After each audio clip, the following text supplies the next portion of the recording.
Saya Dian, yaitu dalam acara Brownie Seres. Jadi ngobrol manis seputar kesehatan RSUD Cilengsi. Saya hari ini itu ditemani sama dokter yang cantik sekali. Dan beliau sudah tidak asing lagi karena memang sudah lama di sekitar Cilengsi. Silahkan kepada Dokter Lulu untuk memperkenalkan diri, Dok. Terima kasih Bu Dian. Assalamualaikum warahmatullahi wabarakatuh. Selamat pagi sahabat RSUD Cilengsi Bogor. Semoga semua dalam keadaan sehat walafiat ya Bu ya. Luar biasa. Dan tentunya salam produktif gitu ya kalau untuk salam produktif, salam sehat dong. Salam sehat, salam produktif. Oke. Senang sekali hari ini saya dan Bu Dian bisa menyapa Bapak dan Ibu dan seluruh sahabat RSUD Cilengsi dimanapun berada. Betul, saya dokter, kalau di sini namanya Dokter Palupi, tapi biasa dipanggil Dokter Lulu. Saya dokter okupasi di RSUD Cilengsi Kabupaten Bogor. Silakan Bu Dian. Oke, jadi sahabat RSUD Cilengsi, hari ini kita akan membahas tentang seputar surat sehat ya Dok ya.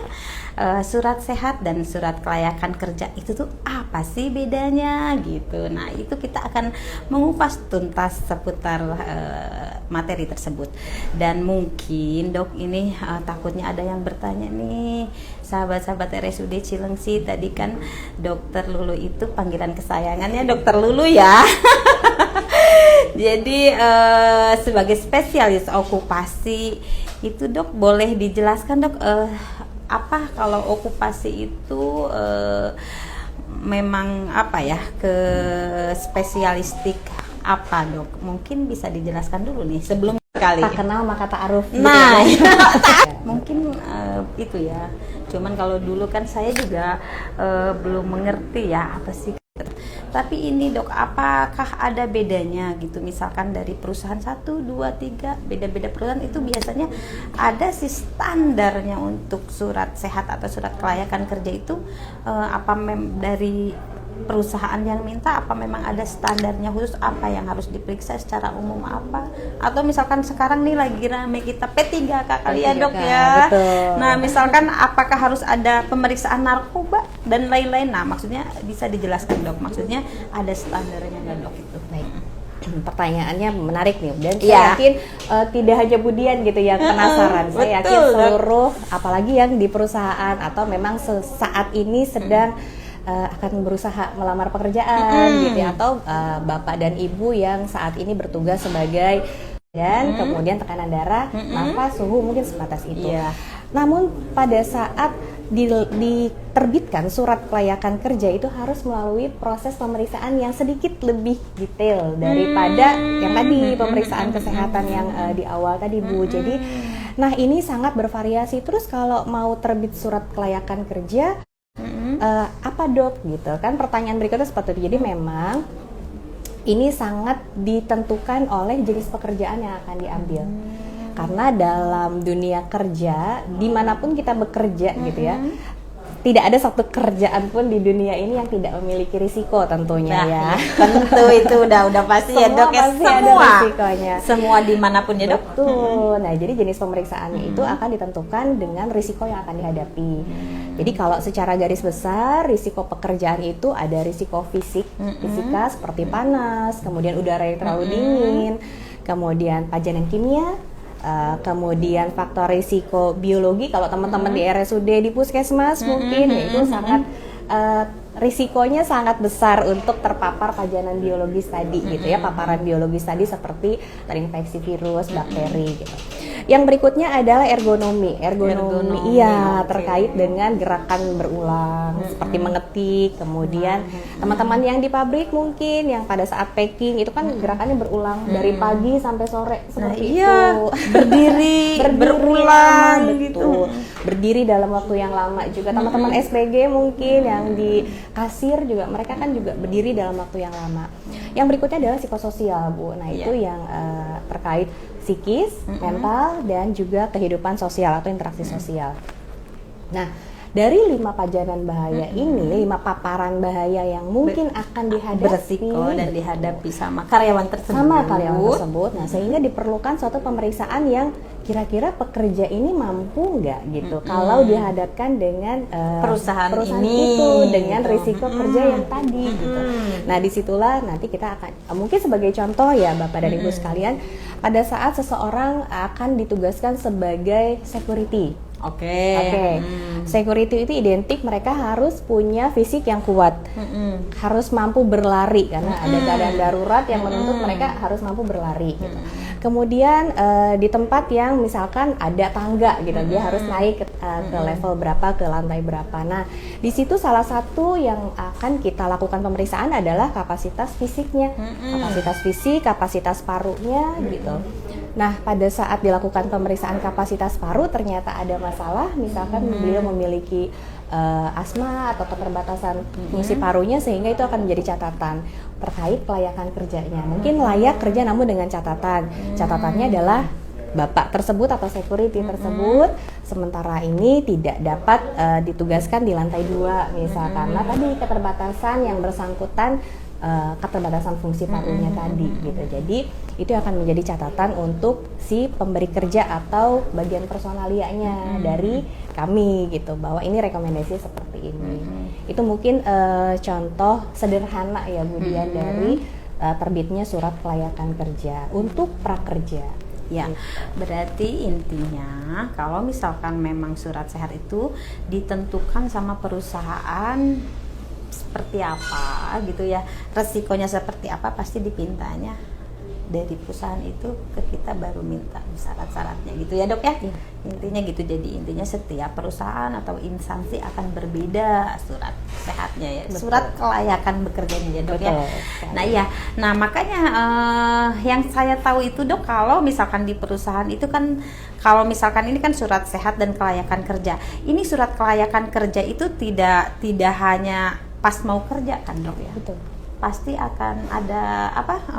Diulang terus apa bagaimana? Ada nggak sih standarnya di perusahaan itu harus dicek kesehatan apa-apa? Karena kan kita bekerja itu misalkan umur misalkan 20 tahun nih kita kerja, saya kerja udah 15 tahun, ya nggak mungkin kesehatannya tuh akan sehat terus. Kita mungkin pas sehat itu pas mau kerja sehat, ya nggak tuh karena pola hidup atau apa kita berubah. Apakah memang ada di perusahaan itu apa tiap tahun apa gimana itu Dok? Kalau misalkan itu akan sama lagi atau misalkan ada perbedaan sesuai dengan umur atau gimana itu Dok?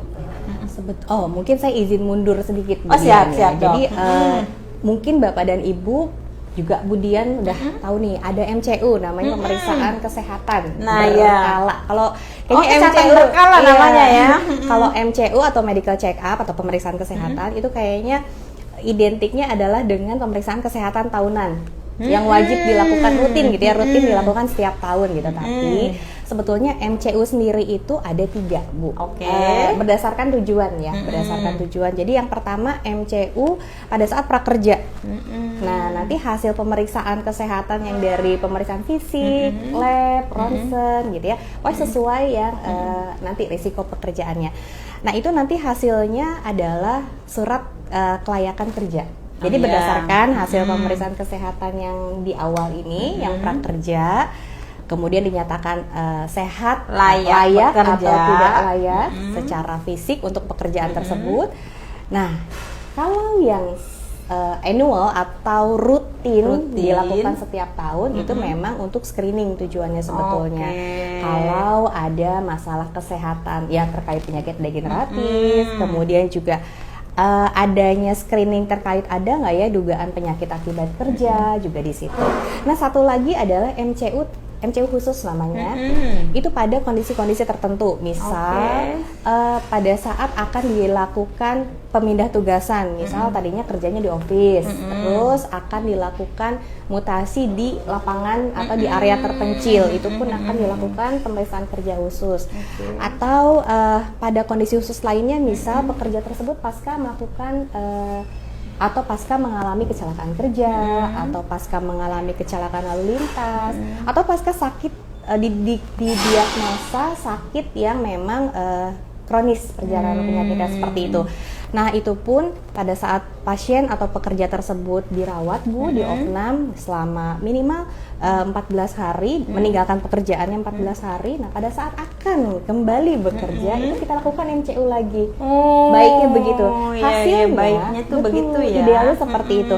Hasilnya adalah surat kelayakan kerja untuk kembali bekerja. Kalau yang tadi untuk pekerjaan tertentu yang surat kelayakan kerja, kalau MCU khusus produknya adalah hasilnya adalah surat keterangan kembali bekerja. Apakah layak balik ke pekerjaan semula atau memang boleh balik ke pekerjaan semula tapi dengan beberapa catatan gitu, atau memang ternyata nggak layak untuk kembali ke pekerjaan semula. Jadi kita merekomendasikan kepada pemberi kerjanya mungkin bisa disarankan bagi pekerja ini pada pekerjaan apa gitu yang memang tidak berisiko untuk pekerja tersebut. Wah, seru ya Dok ya. Kalau misalkan begitu sebenarnya ya Dok ya, kalau di kita itu kan memang yang dirawat ataupun misalkan yang sakit kan banyakannya memang yang memang pekerja juga ya. Nah, misalkan berarti kan untuk biasanya si pasien ini kontrol sekali itu misalkan minta surat, biasanya ada yang minta surat kelayakan kerja apalagi di penyakit-penyakit kronis gitu Dok. Berarti kan dikonsulkan sama dokter gitu ya. Iya. Gitu kan seharusnya ya Dok ya. Ya, siap Dok. Berarti kan sudah bisa memberi kesimpulan gitu. Berarti kan begitu, harusnya idealnya tuh seperti itu. Jadi yang misalkan boleh apa tidaknya dia itu bekerja, memang harus misalkan dilihat kelayakan kerjanya setelah sakit. Walaupun misalkan dia udah bekerja 10 tahun dulu bagus-bagus aja, ternyata dia mempunyai penyakit kronis, bisa aja kan Dok ya? Betul sekali.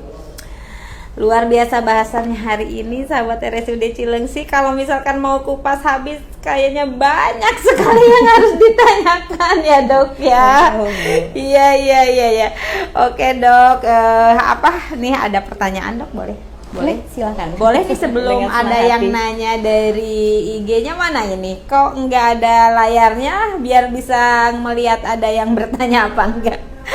Oke Dok, kalau sebelum ada yang bertanya, sahabat RSUD Cilengsi, bolehkah saya menanyakan sama dokter? Berhubungan dengan program saya ya Dok ya, di rumah sakit ini kan memang saya itu memegang programnya Pronas ya tentang HIV gitu. Banyak pasien-pasien kami ini yang memang diketemukan setelah dia itu pasien itu bekerja misalnya udah 10 tahun, 15 tahun, nah baru ketahuan misalkan gini Dok.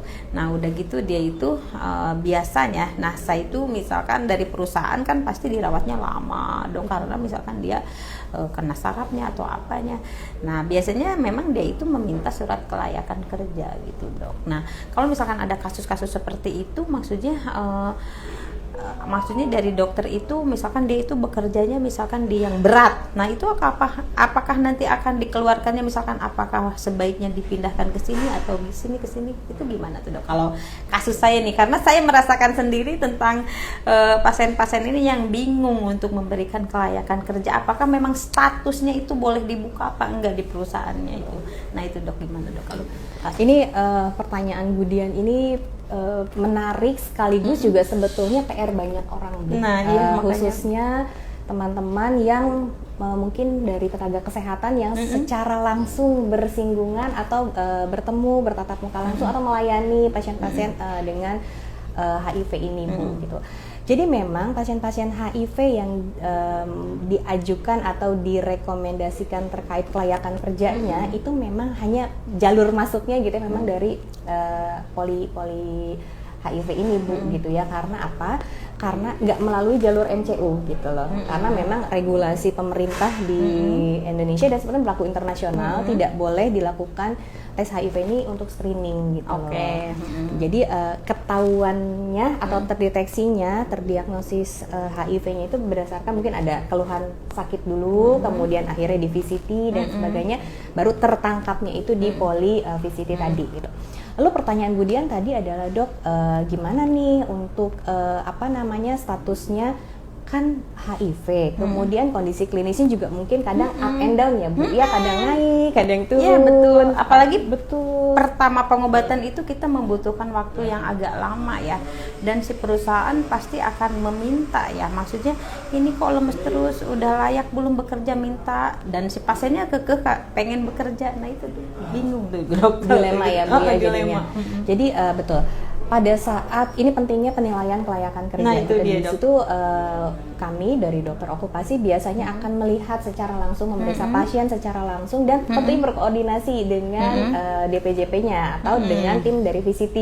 Bagaimana status pengobatannya, kemudian CD4 terakhir berapa gitu. Karena itu juga yang akan salah satu parameter yang akan kita gunakan dalam penentuan status kelayakan kerja, atau penyakit penyertanya gimana nih, misal komorbidnya apa gitu.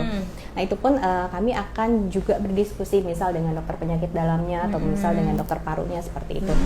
Nah terkait penentuan status kelayakan kerjanya kita ada 7 tahapan Bu biasanya. Jadi banyak ya dok ya ternyata, aduh. Jadi ya, kalau siap dok. Iya Bu, jadi kalau masuk poli okupasi itu satu pasien bisa 30 menit sendiri gitu ya, karena memang lebih banyak komunikasi, konseling juga, betul gitu ya, sekali ya. Bu. Jadi melalui Satu dok, apa tuh dok?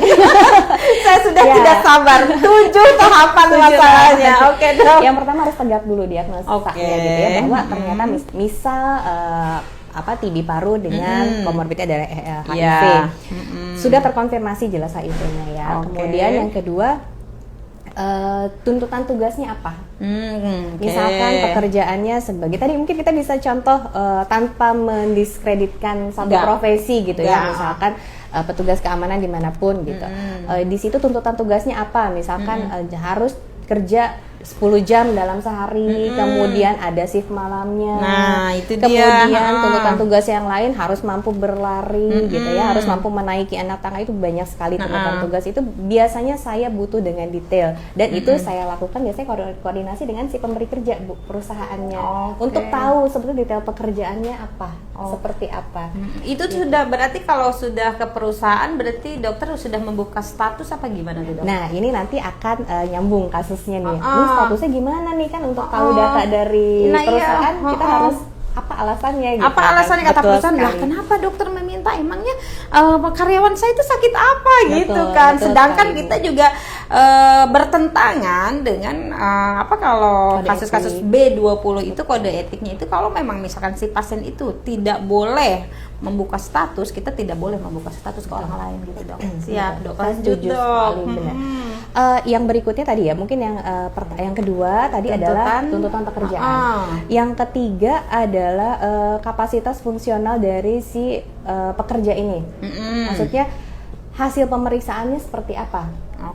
Maaf, yang kedua itu job description, jadi detail pekerjaannya. Kemudian yang ketiga kita akan tahu tuntutan tugasnya. Dari tuntutan kerjaan tadi kita akan tahu, oh jadi tuntutan fisiknya seperti ini, harus misalkan nggak boleh ada gangguan pendengaran, kemudian tidak boleh ada kekakuan pada kedua kaki gitu ya.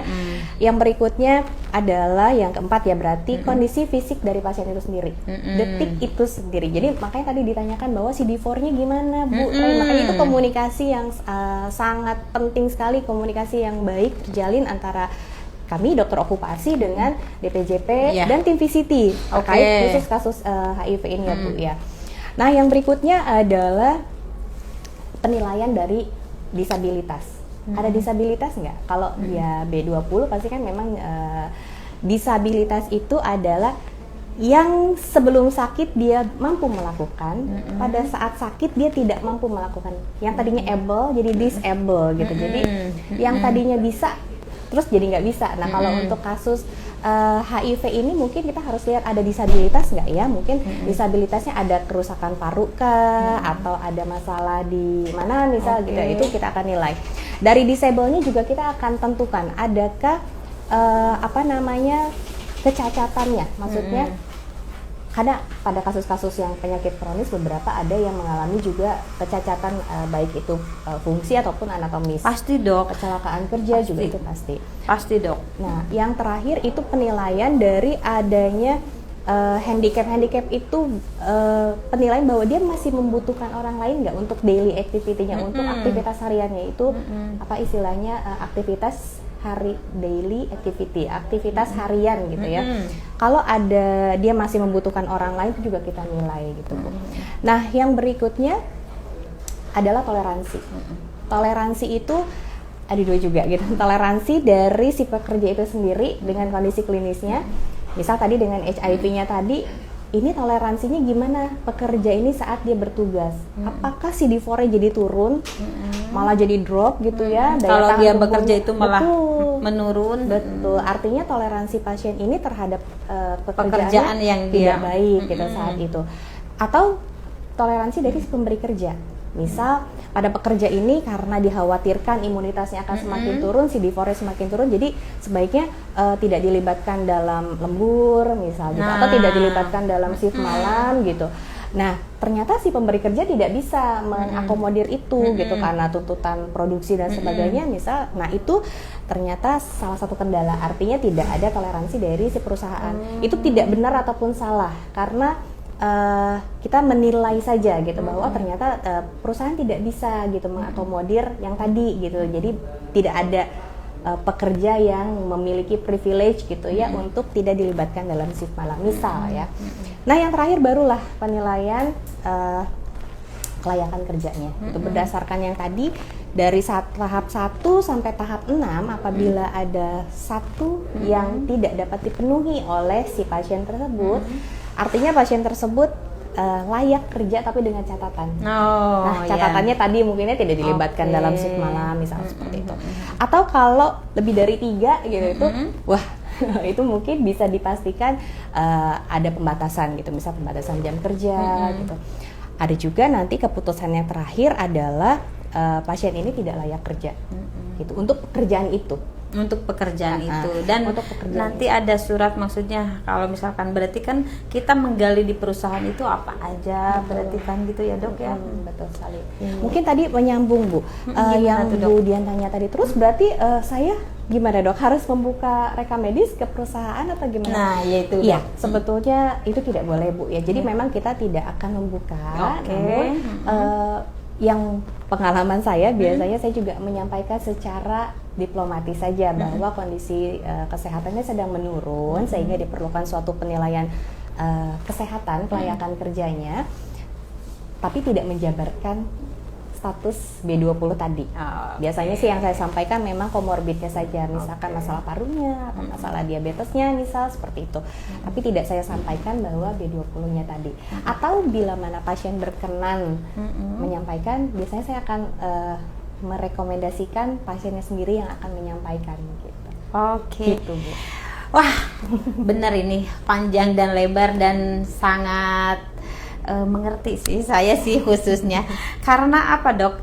Jadi kalau materi kan surat sehat dan kelayakan, ternyata kita itu langsung ke kasus Dok. Jadi lebih ngena gitu Dok. Maksudnya kan tadi tuh apa sih kelayakan, apa sehat, dan ternyata kan udah diterapkan di kasus salah satu kasus, berarti kita sudah tahu tuh tahapannya. Ternyata ada tahapannya, dan memang kalau misalkan memang di kasus-kasus yang kronis tadi ya Dok, yang sakit kronis tadi Dok.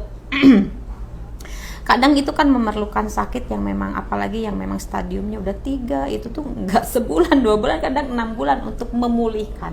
Tetapi sebenarnya kasus B20 itu kalau memang misalkan kita tidak ditangani dengan baik Dok, dia itu akan bagus seterusnya. Jadi awalnya aja. Jadi berarti tidak membuka status, tetapi kita akan memberikan pilihan ke perusahaannya ya. Betul. Yes. Jadi memang prinsipnya adalah Bu, kita mendorong, mensupport pekerja yang memiliki masalah kesehatan apapun ya maksud saya, itu tetap produktif gitu. Target utamanya sih sebetulnya bisa kembali ke pekerjaan semula gitu ya. Tapi memang kalau ternyata keadaan tidak memungkinkan, pasti kita mengupayakan tetap produktif gitu. Itu targetnya gitu. Ada seperti itu. Iya. Oke, nah ini ada pertanyaan gak sih Teh Dini dari luar? Oh mungkin ini ada yang bertanya karena kita lagi banyak P3K kali Dok. Ada yang bertanya bagaimana kondisi saya sekarang, kan lagi nggak fit, sedangkan dikasih waktu seminggu untuk persyaratan surat sehat. Nah itu gimana Dok? Apakah tetap dikasih surat sehat? Apa memang misalkan dengan catatan apa gimana Dok? Jadi untuk syarat P3K tadi ya, syarat P3K sedang kurang pulih. Sedang kurang fit. Jadi memang pemeriksaan kesehatan itu dilakukan dalam kondisi prima karena tujuannya untuk screening gitu. Jadi Bapak dan Ibu sekalian, kalau memang akan dijadwalkan melakukan pemeriksaan kesehatan, upayakan memang sedang dalam bebas masalah kesehatan gitu ya. Maksudnya tidak ada keluhan apakah meriang, lagi greges gitu, karena itu akan mempengaruhi hasil pemeriksaan tadi gitu. Karena memang tadi memang pemeriksaannya pas di hari itu dan diperiksa ya, Dok. Iya, betul. Dinyatakan sehat di hari itu atau tidak sehat di hari itu. Gitu. Dan pernah, Dok, ada kejadian yang memang biasanya kan syarat-syarat untuk masuk kerja itu dikasih waktu loh, Dok ya. Pasti perusahaan juga misalkan surat sehat ini misalkan harus suratnya tuh harus masuk misalkan sebelum tanggal ini gitu kan, Dok. Sedangkan misal kayak P3K itu sebenarnya kan P3K atau PNS ini kan dia tuh sudah susah payah gitu, Dok, udah masuk ke P3K itu, dan misalkan pas waktunya dia harus menyerahkan itu misalkan dirawat gitu, Dok, itu tetap tidak akan layak, Dok, itu diberikannya apa gimana, Dok? Karena pada saat dilakukan pemeriksaan memang sedang tidak sehat. Jadi artinya surat yang akan dikeluarkan adalah pasien pekerja tersebut tidak dalam keadaan sehat gitu, sedang tidak sehat gitu. Ya, oke. Untuk sahabat RSUD Cilengsi yang memang lolos P3K, kami ucapkan selamat dan mudah-mudahan dalam keadaan sehat ya, Dok, biar nanti surat sehatnya juga layak menjadi kelayakan ya, Dok, ya untuk kerja gitu ya, Dok. Benar nggak, Dok? Betul sekali. Oke, dan baiklah saya akan bertanya lagi, Dok. Silakan. Boleh? Dengan senang hati, silakan. Dok, boleh nggak saya bertanya gini, Dok? Apa pentingnya kesehatan kerja gitu, Dok? Kita bicara internal kita aja ya, misalkan di rumah sakit gitu, Dok. Sejauh mana sih mempersiapkan kita itu biar selalu layak bekerja? Apakah memang dari program rumah sakit itu kan pasti suka mengadakan MCU gitu, Dok ya. Dari MCU nanti kita kelihatan kan hasil evaluasinya apa dan mungkin rencananya harus apa. Apakah ada, Dok, di rumah sakit itu standarnya untuk membuat karyawan itu selalu sehat atau misalkan selalu layak bekerja di tempat tersebut gitu, Dok? Gimana tuh, Dok? Gimana ya? Gimana ya? Tahu nggak ya? Gimana ya? Kasih tahu nggak ya? Kasih tahu nggak ya? Gitu. Iya. Oke, jadi gini Bu Dian, Gimana tuh, Dok? bahwa kita mungkin harus sama-sama pahami juga. Sebetulnya setiap yang hidup pasti bekerja gitu ya, pasti beraktivitas. Betul. Cuman kan kerjanya tuh ada yang formal, ada yang informal gitu. Dan kalau saya yakin ya, saya, Bu Dian dan Bapak Ibu sekalian sama-sama jatah waktu hariannya ada 24 jam ya Bu. Nah, ya, itu sehari. enggak 27 jam ya, Nggak Dok, pernah ya? ada ya. Jatahnya semua sama 24 jam dalam sehari. Kemudian waktu yang kita habiskan itu adalah berarti kan sekitar sepertiganya itu kita habiskan di tempat kerja. Pasti 8 jam paling tidak kita 8 habiskan. jam. Betul. Ya. Sisanya Betul kita sekali. tidur 6 jam. Oke. Dalam Nah, udah tidak berapa sadar. jam tuh?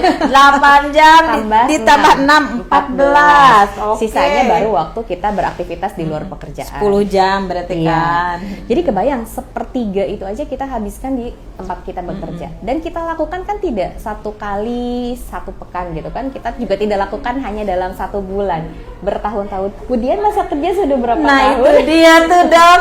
Nah, saya juga enggak setahun 2 tahun, saya udah 12 tahun, udah 24 tahun bekerja. Nah, berarti apa sih yang harus kondisinya yang harus dipersiapkan biar saya selalu layak bekerja gitu? Ya, artinya apa? Jadi 8 jam kerja sehari selama 5 atau sampai 6 kali ya, 6 hari per minggu terus gitu ya, bertahun-tahun gitu. Betul. Nah, lalu apa yang harus dijaga gitu kan? Pertama, kita harus memastikan bahwa kita kerja sesuai SOP dulu, Bu. Oke. Ya, itu pasti SOP dibuat untuk keamanan dan keselamatan bekerja kita gitu. Keselamatan dalam hal macam-macam ya, Bu ya, maksudnya keamanan keselamatan secara umum ataupun juga keamanan secara hukum gitu.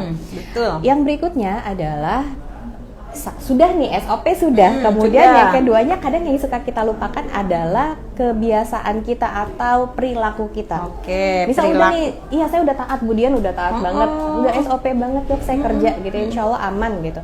Tapi ternyata Budian punya perilaku kalau sampai rumah sakit, jajan kopi dulu, jajan gorengan dulu.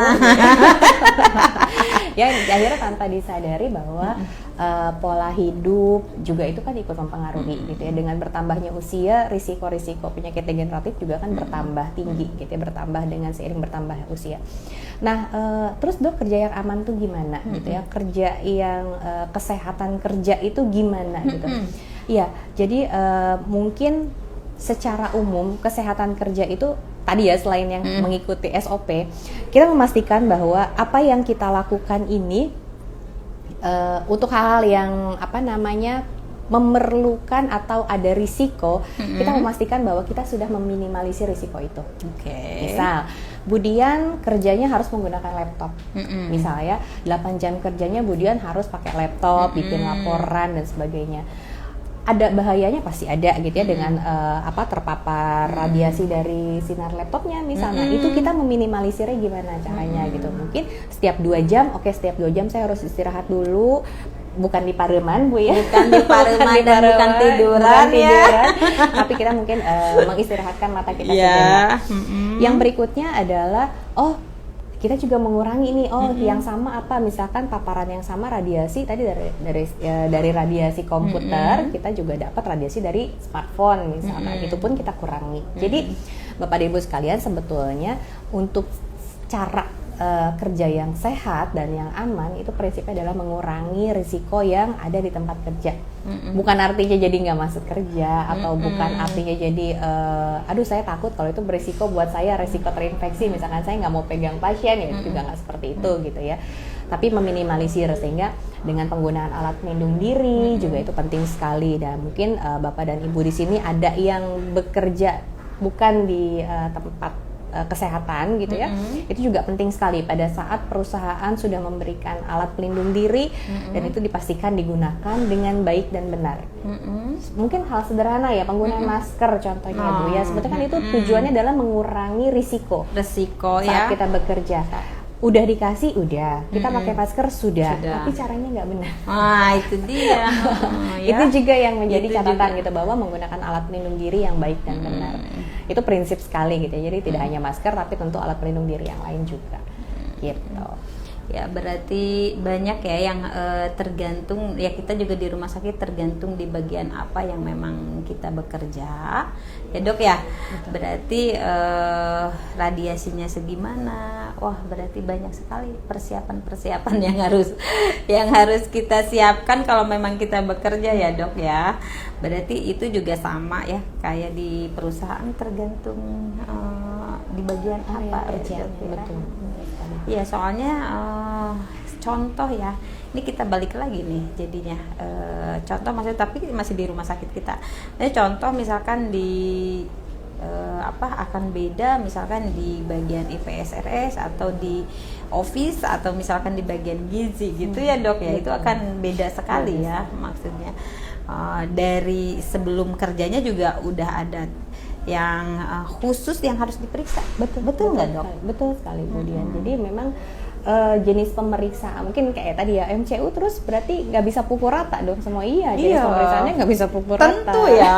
Memang nggak bisa.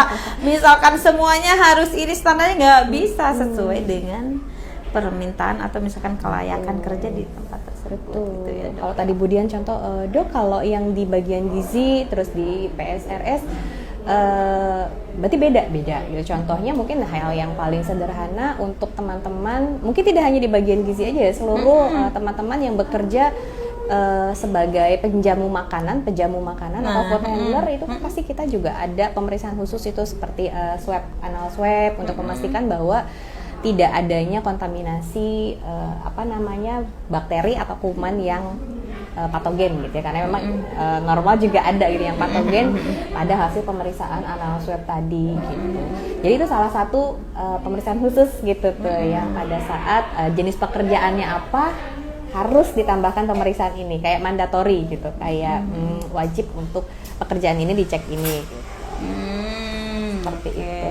Oh, kalau misalkan dilihat dari materi dari awal ya dok ya, berarti untuk membuat surat sehat ini bisa dilakukan di mana aja tuh dok?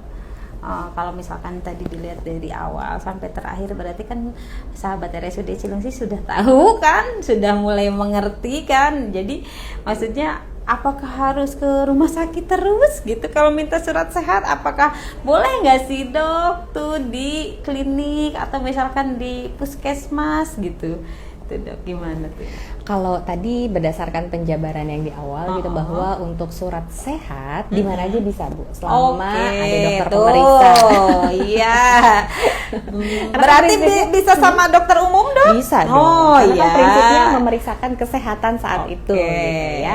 Apalagi yang dimintanya yang dasar-dasarnya aja ya dok ya. Misalkan ada sekali. perusahaan yang memang nggak banyak meminta ini, biasanya apa tadi dok? Tensi darah, Berat tinggi badan, berat badan, suhu biasanya ya Bu ya. Seperti itu. Jadi di mana aja tuh dok tadi? Belum selesai puskesmas dok. bisa, klinik bisa, di rumah sakit, di semua layanan kesehatan, klinik-klinik pertama bisa dilakukan selama ada dokter pemeriksanya, karena memang tidak menjabarkan secara detail, secara khusus dinyatakan sehat untuk apa gitu. Jadi bahwa pada saat ini yang bersangkutan dinyatakan sehat gitu secara fisik gitu, berdasarkan pemeriksaan ABCD tadi gitu. Namun kalau pemeriksaan yang lebih detail atau dok kalau buat ngelamar kerja gimana? Nah itu mungkin direkomendasikan sih melakukan pemeriksaan kelayakan kerja. Mungkin tidak secara langsung datang tentunya ke rumah sakit gitu ya Bu ya untuk ketemu dokter okupasi, namun dari pemberi kerja dalam hal ini kan juga mereka butuh data dasar gitu, bahwa saat menerima pekerja baru, pekerja ini dalam kondisi seperti ini. Misal pada saat pemeriksaan kelayakan kerja di awal, oh ternyata matanya emang udah -3 atau -4, sehingga nanti pada saat berjalannya waktu yang bersangkutan bekerja tidak ada komplain ke perusahaan bahwa saya gara-gara saya kerja dengan komputer mata saya jadi minus loh. Padahal di awal memang sudah dilakukan pemeriksaan dan dinyatakan matanya minus. Misal sesederhana itu Bu gitu. Jadi untuk pemeriksaan kelayakan kerja saya rekomendasikan dari pemberi kerja, dari perusahaan, khususnya Bapak dan Ibu personalia atau HSE biasanya juga yang bersinggungan, itu merekomendasikan untuk dilakukan pemeriksaan kelayakan kerja juga. Gitu Bu. Ini dok, ada yang bertanya lagi, itu kalau tes buta warna untuk apa sih dok? Katanya gitu tuh. Baik, tes buta warna itu kayaknya udah ini ya Bu ya, udah melekat gitu pada saat MCU ada tes buta warna gitu, atau pemeriksaan kesehatan plus buta warna gitu. Ya, sebetulnya pemeriksaan buta warna itu hanya untuk memastikan, bukan hanya ya, memang untuk memastikan gitu bahwa apakah yang bersangkutan memiliki kendala atau hambatan dalam membedakan warna gitu ya, gradasi, sebetulnya gradasi warna. Yang kalau dengan yang biasa kita lakukan itu adalah buta warna parsial gitu ya. Lalu untuk apa gitu? Pada beberapa kondisi, misal untuk melamar pekerjaan atau saat mendaftar sekolah, mendaftar kuliah seperti itu, memang itu menjadi prasyarat untuk diterimanya yang bersangkutan dengan syarat bebas buta warna. Karena memang tuntutan tugas atau tuntutan pekerjaan yang akan dihadapinya berhubungan dengan membedakan warna, khususnya merah dan hijau gitu ya. Ada urgensi untuk membedakan warna tersebut. Gitu. Mungkin perlu juga saya singgung sedikit ya Bu ya, bahwa buta warna ini sebaiknya sih dilakukan sekali saja gitu ya. Pada saat sudah dilakukan buta warna ya tidak perlu diulang tiap tahun gitu, karena buta warna ini dari beberapa literatur yang saya baca gitu, bahwa memang yang buta warna parsial atau buta warna yang saat ini terjadi pada dewasa umumnya itu memang sifatnya genetik dan tidak bisa disembuhkan gitu. Berarti cukup sekali ya dok ya, kalau memang dia punya surat yang memang bebas dari buta warna. Betul. Cukup sekali aja. Ya. Berarti itu yang bisa memeriksakan buta warna tuh siapa aja tuh dok? Memeriksakan buta warna sebetulnya spesialis mata? Gimana tuh dok? Untuk buta warna parsial sebetulnya masuk ke kompetensi dokter umum. Jadi teman-teman dokter di puskesmas itu sudah memiliki kompetensi untuk melakukan pemeriksaan buta warna. Namun untuk memastikan apakah ini buta warna total atau tidak, nah itu menjadi kompetensi dokter spesialis mata karena ada jenis pemeriksaan khusus. Gitu. Kalau yang total, tapi kalau yang parsial, yang baca buku, lihat angka-angka itu, nah itu kompetensi dokter umum. Oke, iya biasanya dok baru ketahuannya biasanya kan ini tidak akan terlihat kalau nggak dites ya dok. Kalau misalkan buta warna itu baru kelihatan kalau misalkan mau kerja, lah kok anak saya ini buta warna ternyata karena memang tidak ada gejala ya dok ya, gitu ya. Untuk ya mudah-mudahan ya untuk sahabat RSUD Cilengsi yang memang anaknya atau pamannya atau cucunya mau bekerja, mudah-mudahan dalam keadaan sehat ya. Oke dok, kalau misalkan ini ada yang bertanya, kalau misalkan berarti saya tuh kapan harus misalkan konsultasi ke dokter, ke spesialis okupasi gitu. Kalau memang misalkan ada masalah apa dengan saya gitu dok, gimana? Baik. Kalau di rumah sakit sebetulnya Bapak dan Ibu sekalian, memang pasien saya Bu Dian gitu umumnya memang pasien rujukan. Oke, jadi pasti. memang jarang sekali pasien yang datang sendiri gitu, dok saya mau berobat atau saya mau konsul tuh jarang sekali gitu, karena rujukannya itu bisa dari dokter spesialis lain. Oke, kayak misalkan tadi kan dari tim CST, betul. Ya. Tim CST, kemudian juga dari dokter penyakit dalam, kemudian dari dokter bedah, dokter bedah tulang, seperti itu biasanya, atau rehab medik, gitu, dokter fisioterapi gitu ya, itu akan merujuk. Atau rujukannya dari perusahaan. Oke. Dari perusahaan biasanya justru yang mengirimnya adalah HRD gitu, bagian personalia gitu, seperti itu. Nah kemudian kalau Bapak dan Ibu di perusahaan saat ini di perusahaan, memang mungkin tidak banyak sih Bu ya, beberapa perusahaan memang sudah memiliki dokter okupasi sendiri. Nah itu udah ada dok, sudah ada. Keren sekali itu ya dok ya. Apakah dokter juga bekerja di salah satu perusahaan tuh? Jadi saya kepo. Dibilang kerja mungkin sebagai konsultan aja ya, konsulen lah ya. Iya, konsultan aja, di mana pasien bukan pasien sih, rekan kerja Bu ya, lebih ke mitra. Adalah manajemen. Jadi pihak manajemen di mana di situ ada dari mulai supervisor, kemudian ada tim HR juga, personalia, ada tim HSE, engineer, semua tuh kumpul gitu pada saat kita melakukan meeting, ada satu permasalahan kita bahas, nah itu akan menjadi sebuah rekomendasi, satu solusi, tapi hasil kita discuss bersama. Tapi kalau pada kasus yang lain pun biasanya mendapatkan rujukannya mungkin tidak hanya terkait yang tadi Bu, terkait stres, terkait kerja juga biasanya akan dilakukan konseling gitu. Misal ada tuh dokter sebenarnya banyak ya dok ya, itu karena itu. Nah itu karena itu tidak bisa dilihat waktu pas surat sehat pas mau bekerja kan. Betul. Ternyata beban kerjanya lebih berat mungkin itu ya. Iya. Beban stres kerja itu bukan hanya terkait beban kerja yang berat. Beban kerja yang kurang pun akan mencetuskan stres kerja. Tuh, sahabat RSUD Cilengsi. Jadi dikasih kerjaan yang ringan juga malah stres ya. Gitu. Salah. Oke dok, apakah ada contoh kasus-kasus yang memang seperti itu dok? Gimana tuh dok? Bisa cerita sedikit dok? Ada satu perusahaan multinasional di Jakarta, waktu itu di head office. Jadi satu pekerja ini tiba-tiba tidak perform gitu. Kinerjanya tiba-tiba menurun gitu. Pada saat beliau habis selesai mengikuti suatu pelatihan, diikutkan suatu pelatihan, kemudian kok jadi tidak perform gitu. Kemudian kita diskusi dengan HR, dengan supervisor langsungnya, ada apa gitu ya. Akhirnya coba diarahkan ke saya, kemudian kita diskusi gitu ya. Saya dengan pekerja tersebut diskusi. Betul. Ada kendala apa. Dan ternyata terkuak gitu ya, bahwa ternyata dia merasa dengan kompetensinya saat ini kok saya nggak achieve gitu, saya tidak nyaman tidak ada target yang akan saya capai gitu. Jadi mungkin pemberi kerja kurang memberikan tantangan, kurang memberikan target kerja gitu, sehingga dia merasa kayak kok saya jadi kayak tidak berfungsi ya di sini gitu. Saya kok tidak bisa, tidak sesuai dengan apa sih kompetensi saya, atau tidak sesuai dengan kemampuan saya yang paling tinggi misal gitu. Di situ akhirnya ternyata mencetuskan stres tersendiri untuk dia, dan saya memberikan rekomendasi kepada bagian personalia waktu itu untuk yang bersangkutan dialihkan ke bagian lain yang tuntutan tugasnya memang agak-agak menantang nih gitu, emang harus butuh inovasi. Dan akhirnya memang di situ ternyata tipikal orang juga akan mempengaruhi gitu, karena beda-beda orang, beda-beda ini juga ya Bu ya. Pada saat dikasih suatu target, suatu tantangan, dan dia merasa achieve, dia merasa ada, wah saya mendapat pencapaian gitu, ternyata malah semakin bagus kinerjanya di situ. Jadi itu ternyata unik sekali. Sepenting itulah ya, berarti kan yang harus dikonsultasikan, karena memang kalau misalkan dia diberi pekerjaan yang memang bukan fashionnya, nanti dia akan menurunkan apa, membuat dia stres ya. Ternyata dia tuh banyak talentanya ya, kalau misalkan dia bisa di kemana bisa, pekerjaannya bisa bagus gitu ya Dok ya. Oke Dok, baik, kita waktunya kayaknya sekitar 10 menit lagi ya Dok ya.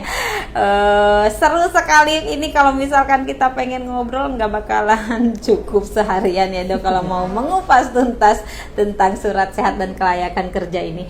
Ya, karena waktu kita tinggal beberapa menit lagi Dok, kita expose RSUD dulu Dok. Oke. Nah, mungkin sahabat-sahabat RSUD Cilengsi yang mau tahu nih jadwal dokter Lulu ini kapan sih gitu, silahkan Dok untuk memberikan atau mengekspos dulu. Mangga Dok. Baik, Bapak dan Ibu, sahabat RSUD Cilengsi sekalian, kalau berkenan untuk berkonsultasi atau bertemu saya langsung, bisa menemui saya di RSUD Cilengsi Kabupaten Bogor di hari Senin, Rabu, dan Jumat dari jam 9 sampai jam 11. Nah, itu dia tuh sahabat RSUD Cilengsi. Dokter Lulu ini prakteknya hari Senin, Rabu, Jumat jam 9 sampai jam 11. Dan mungkin untuk kedepannya kalau memang misalkan ada perusahaan atau misalkan di puskesmas nih, biasanya kan kalau puskesmas itu memegang wilayah kerja ya Dok ya. Misalkan contoh di Cilengsi atau di Kapanunggal kan banyak tuh Dok perusahaan-perusahaan yang memang misalkan suka konsultasi ke puskesmas, boleh konsultasi ke kami, ke Dokter Lulu ya di hari-hari tersebut. Baiklah. Nah, sebagai informasi juga, kami di RSUD Cilengsi tetap ya menjalankan aktivitas pembinaan dan jejaring di puskesmas untuk sahabat RSUD Cilengsi yang memang mau ketemu dengan dokter-dokter RSUD Cilengsi di puskesmas, silahkan mendatangi atau mencari tahu informasi di mana Dok? Di Facebook, di IG. Oh, banyak ya sosmednya, jangan lupa mampir dan TikTok. Iya Dok, gitu ya. Jadi biar tidak ketinggalan tentang seputar RSUD Cilengsi. Baiklah Dok, adakah pesan-pesan Dok nih sebelum kita tutup? Pesan-pesan untuk sahabat RSUD Cilengsi tentang surat sehat dan surat kelayakan kerja ini, silahkan Dok. Mungkin pesan-pesan terakhir nggak? Pesan-pesan terakhir. Enggak, nanti next kita akan ada lagi bersama Dokter Lulu. Oke Dok. Mungkin closing statement aja ya, gitu, bahwa okay, dari 1 jam ke belakangnya sudah kita diskusikan ya Bu ya. Jadi terkait surat sehat itu Bapak dan Ibu sekalian memang penting untuk dilaksanakan, apalagi memang terkait kebutuhan administrasi gitu. Ya. Namun terkait kebutuhan kelayakan kerja seperti itu, terkait melamar kerja, mungkin idealnya saya sangat merekomendasikan kepada teman-teman khususnya yang di perusahaan saat ini untuk merekomendasikan pekerjanya melakukan suatu penilaian kelayakan kerja gitu ya, karena kita akan mengetahui kondisi kesehatannya secara lebih detail. Dan tentunya RSUD Cilengsi juga saat ini sudah memiliki satu ini ya Bu ya, pelayanan medical check up, sehingga terintegrasi pelayanannya. Iya. Betul sekali. Dan apabila mudah-mudahan sih tidak ya, mudah-mudahan hasilnya baik, hasil pemeriksaan kesehatannya, namun bila ditemukan masalah kesehatan pun akan langsung kami arahkan ke spesialis terkait seperti radiologi, kemudian bedah atau penyakit dalam. Banyak sekali ya Bu ya, sudah lengkap sekali di RSUD Cilengsi. Jiwa juga betul. Jadi teman-teman sekalian kalau berkenan silakan kunjungi kami ya Bu ya di Oke. RSUD Cilengsi Kabupaten Bogor. Seperti itu mungkin Bu. closing Oke, statement dari saya. baik. Oke, baik. Terima kasih dokter sudah memberikan penjelasan tentang surat kesehatan kelayakan kerja ini. Waktunya kita undur diri. Mudah-mudahan materi ini bisa bermanfaat untuk sahabat-sahabat RSUD Cilengsi. Saya Dian Dewi Anggraini dan Saya Dokter Lulu. iya pamit mundur, pamit mundur, pamit. Oke, wassalamualaikum warahmatullahi wabarakatuh.